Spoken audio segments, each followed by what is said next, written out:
बोले कहाँ जाता है? तो अपने पीछे देखो सो बाबा खड़े। तो बोले हाँ काहे को चिल्ला रहे हो फालतू में ही? बोले कहाँ जाता है? अरे इतना छोटा सा आगे कदम बढ़ाया तो किसी शेर या चीते के पेट में जाएगा, पीछे लौट। ध्रुव बोले ऐसे ही काहे को चिल्ला रहे हो?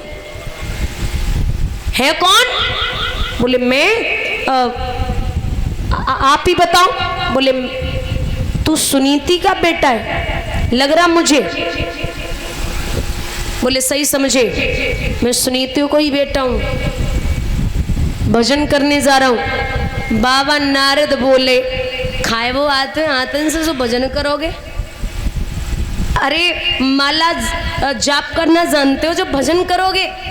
ध्रुव बोले मैं सब जानता हूँ, मैया ने उन्हें सिखा के भेजा है। ठीक है। नारद बोले सवाल पूछूं?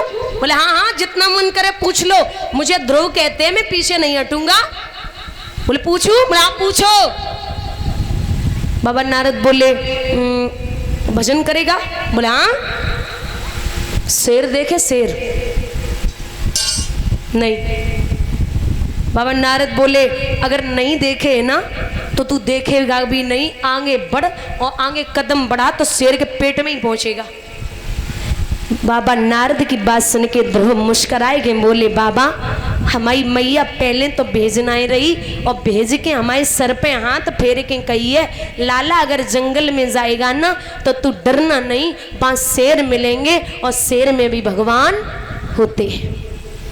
शेर से नहीं डरना, शेर में भी भगवान होते हैं। झपट के बाबा नारद ने हाथ पकड़ो और जवाब दो, अरे लाला तू पहली सिद्धि में पास हो गया, तू पहली सिद्धि में पास हो गया। अच्छा दूसरी बात बता, क्या मैया भोजन घर पे कराती थी? बोले हाँ। कितनी बार? अब 5 वर्ष की अवस्था में बच्चा कितना खाएगा?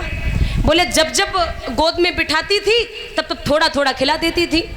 बाबा नारद बोले जहाँ जा रहा है वहां भोजन की व्यवस्था नहीं है। तो ध्रुव बोले अरे ओ बाबा अगर वहां भोजन नहीं है ना तो कोई बात ना है, मेरी मैया ने कही है कि जब दांत नाए थे मेरे तो दूध की व्यवस्था बनाई, माँ के स्तनों से दूध आया और जब अब दांत आ गए तो कहीं भी रहूंगा वो भोजन की व्यवस्था कर देगा। बाबा नारद सर पे हाथ रख के बोले तू दूसरी सिद्धि में भी पास हो गया। अब ये बता क्या गुरु कर लिए? गुरु इतना चालाक है वो ध्रुव, सीधा साष्टांग दंडवत करता है बाबा नारद को और जवाब दिया जब है आप जैसा संत सामने खड़ा हो तो हमें गुरु करने की जरूरत नहीं है। जब साक्षात ब्रह्मा पुत्र खड़े हो तो हमें गुरु की क्या जरूरत है? गु माने अंधकार और रू माने प्रकाश, जो अंधकार से प्रकाश की ओर ले जाए वही गुरु होता है। और बाबा चौपाई में लिखते हैं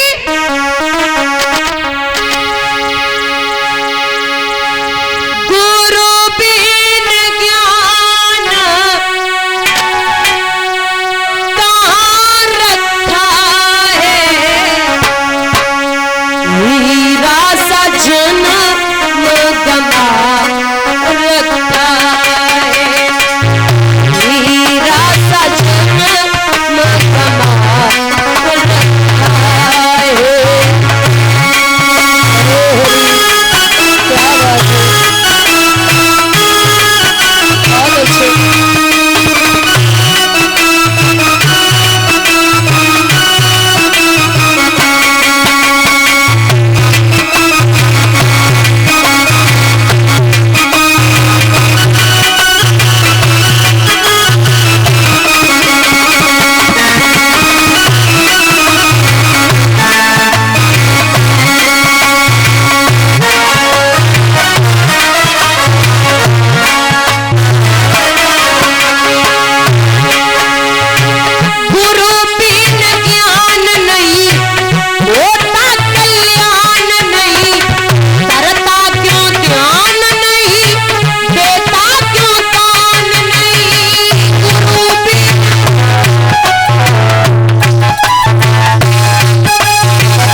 छत जल पावक गगन समीरा, पांच तत्व से बना शरीरा।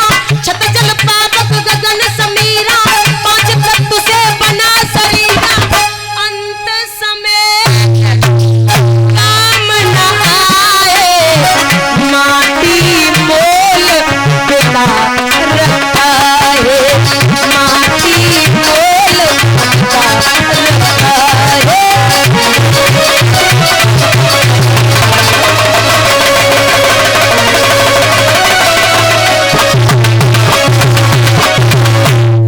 गुरुविन भवनिधि तरह न कोई, और चाहे बिरंच शंकर सम होई। चाहे वो शंकर हो, चाहे ब्रह्मा हो, चाहे विष्णु हो, कोई भी हो, बिना गुरु के गति नहीं हो सकती। तो साष्टांग दंडवत किया। बाबा नारद ने एक मंत्र दिया। कौन सा? द्वादश मंत्र, 2 और 10, 12 अक्षरों का।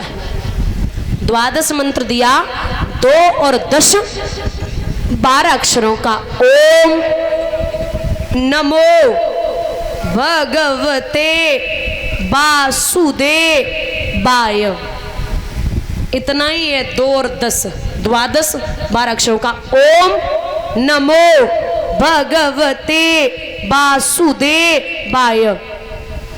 और कहा जाओ इस मंत्र का जाप यमुना के किनारे करना।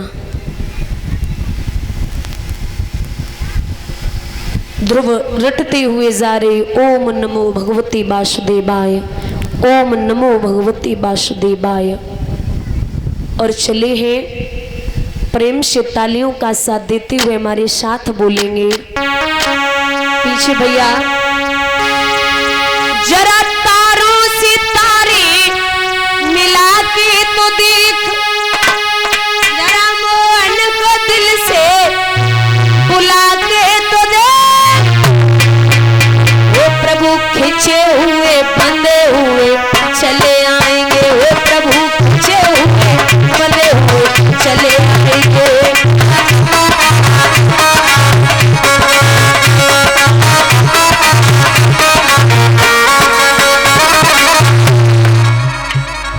पीछे भैया थोड़ा मीठी मीठी तालियों के साथ में। मुझे पता है आप सब बहुत विद्वान बैठे हैं, सब समझदार हैं, और शायद आपके हाथ थक भी सकते हैं अगर 1 मिनट ताली बजाओगे तो, क्योंकि बड़े आदमी हो। भाई हमारे लिए बहुत एहसान की बात है कि आप पंडाल में बैठे हैं, अब बहुत बड़ी बात है मेरे लिए। बस आप तालियों का साथ और दे दें थोड़ा सा, तो थोड़ा और अच्छा आनंद आए। हो पाया धन्ना ने पत्थर को प्रभु मान कर, हो पाया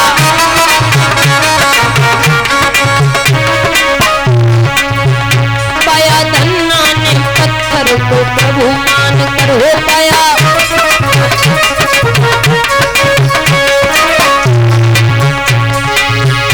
तू भी धन्ना के जैसे बुला के तो देख, तू भी धन्ना के जैसे बुला के तो देख। खिंचे हुए बंधे हुए चले आएंगे, हो प्रभु खिंचे हुए बंधे हुए चले आएंगे।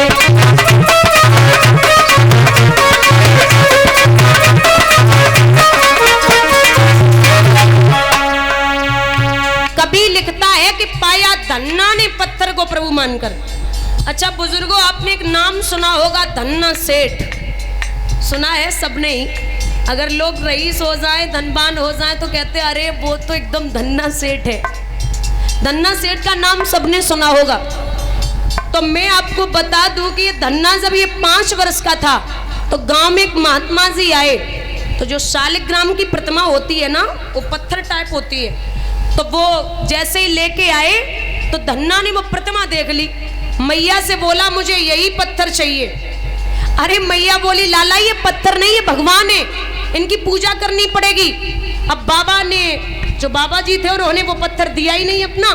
धन्ना जिद कर गया, बच्चा तो बच्चा होता है। मैया ने कि ऐसा ही पत्थर उठाया और उठा के रख दिया, बोले ये ले। ये तेरे भगवान है, तू रोज इनकी पूजा करना, रोज इनका भोग लगाना। अब धन्ना नियम से रोज सुबह उठता, पूजा करता, भोग लगाता। थोड़े दिन के बाद धीरे धीरे धन्ना बड़ा हुआ। अब कुछ काम काज करता नहीं, बस पूजा ही पूजा करता पत्थर की। धीरे धीरे और समय बीता। एक दिन बाप ने कहा कि तू लेटा ही रहता है पूरे दिन, एक काम कर, ये गेहूं की बोरी ले जा और खेत में गेहूं बो के आ जा। धन्ना ने बोरियां ली और लेकर के चला, एकदम हट्टा कट्टा था। रास्ते में 20-25 संत मिल गए। संतों ने कहा भाई कहाँ जा रहे हो?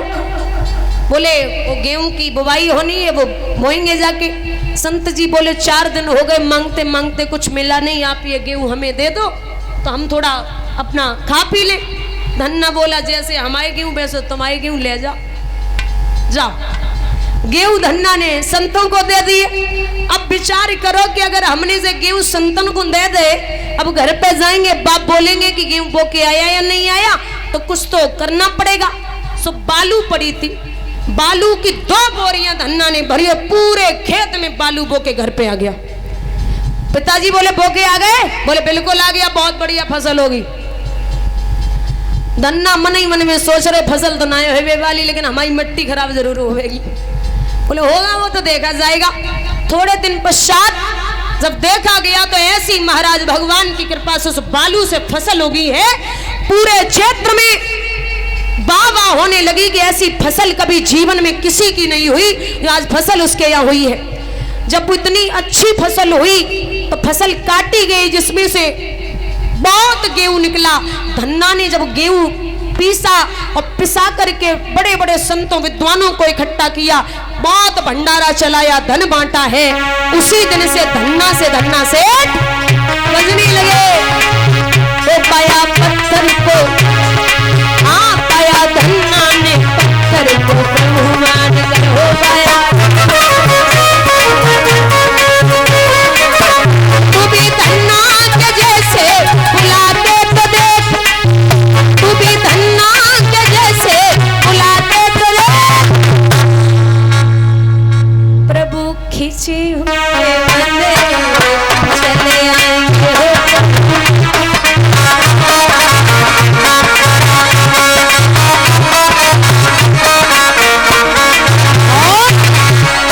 पाया के बटन चरणों में शीश दान कर हो पाया।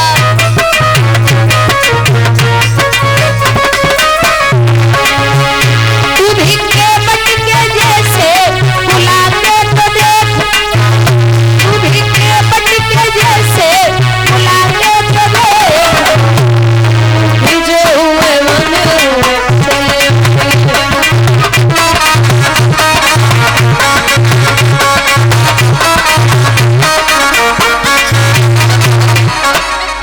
ध्रुव चलते जा रहे, यमुना के किनारे पहुंचे तो वही मंत्र ओम नमो भगवते वासुदेवाय। चलते चलते 1 महीना बीता। ध्रुव ने महाराज खोली आंखें तो कैथा पका हुआ पड़ा था, उस कैथे को उठाया और उठा करके गूदा खा लिया, पानी पी लिया। दूसरी समाधि सिर्फ छिलका खा लिया। तीसरी समाधि में ध्रुव ने सिर्फ पानी पी लिया। और चौथी समाधि में ध्रुव ने हवा का आहार करना शुरू किया। ऐसा आहार नहीं, महाराज इंद्र का सिंहासन हिल रहा, सब घबरा रहे, सब परेशान, सोच रहे अब क्या होगा। ये तो बड़ी अटल समाधि पर बैठा है कोई संत, और भगवान का शेष नाग जैर उगलने लगा। एक बात बता दें दादा, प्रेम में वो शक्ति है, तपस्या भक्ति में वो बल है, जो परमात्मा कहीं भी हो, कैसे भी हो, आएंगे जरूर। क्योंकि प्रभु कहते हैं कि जहाँ प्रेम होता है वहाँ नेम नहीं होता, और जहाँ नेम होता है वहाँ प्रेम नहीं होता। प्रभु ने 56 प्रकार के भोजनों को दुर्योधन के यहाँ विचार करके कहा है कि मुझे आज मेरा काका विदुर जी के यहाँ निमंत्रण है, वहां जाऊंगा। तो विदुर जी भाग के घर पे आए, विदुरानी से बोले अरे ओ देवी आज का नहीं आ रहे। विदुरानी बोली तो क्या करे? बोले करोगी क्या? विनती कर सकती हो कि अब ना आए, खाए हुए को तो दाने ना आए। विदुरानी बोली आप जाइए, मैं कुछ करती हूँ। विदुर जी गेट से पीछे गेट से निकल गए। भगवान ने कुंडी खटखटाई, अरे ओ काकी जरा दरवाजे खोलो, भूख लगी है। दरवाजे खोले, कुछ है? आओ कृष्ण कुछ देखती हूँ। परीक्षित कुछ भी नहीं था, केले रखे हुए थे। उन केले के छिलकों को विदुरानी ने कृष्ण को खिलाना शुरू कर दिया और गिरी फेंकना शुरू किया। बड़े चाव से कन्हैया उन छिलकों का भोग लगाने लगे। काफी देर हो गई छिलके खाते खाते, तब तक विदुर जी आ गए। बोले अरे पगली क्या कर रही है? छिलका खिला रही और गिरी फेंक रही है।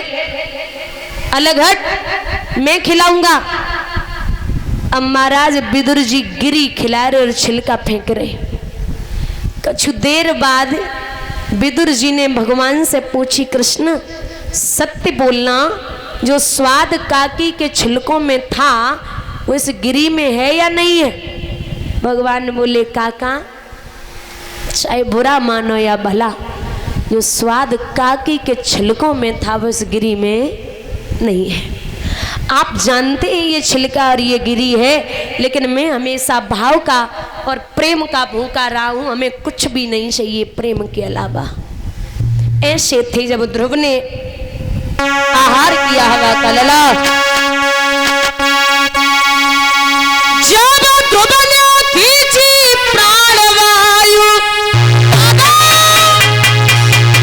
तो वायु रुकी तिरलोकों में, वायु रुकी तिरलोकों में, ब्रह्मांड हिला और राम मचा दमकने।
दम घुटने लगी,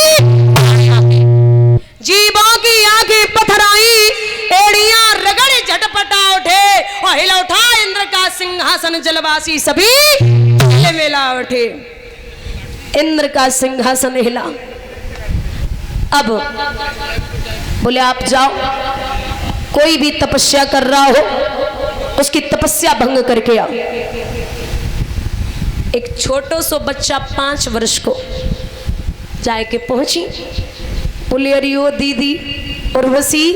बोले हाँ ये तो इतना छोटा है। अरे हमें तो लगी कोई बहुत बड़ो संत है, लेकिन जाकी समाधि तोड़ो तो हमारे दाएं हाथों को खेलो। बोले तो तोड़ो।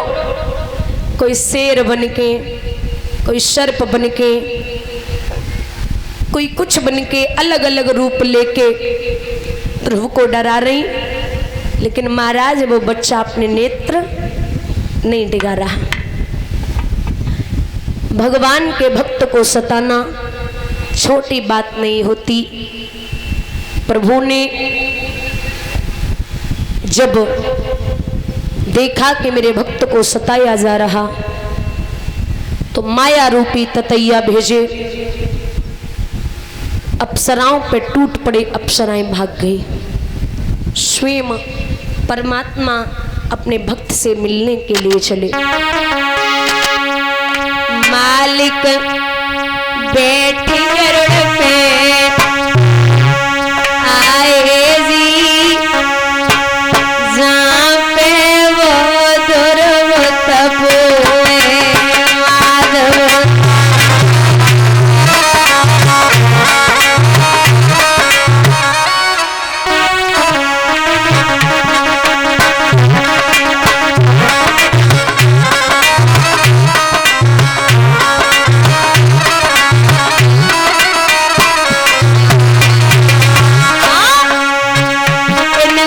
सुंदर रूप विशाला,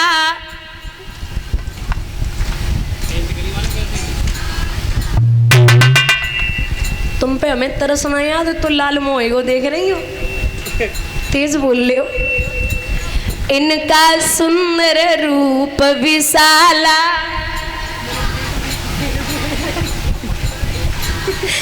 गले पड़ी वैजंती माला।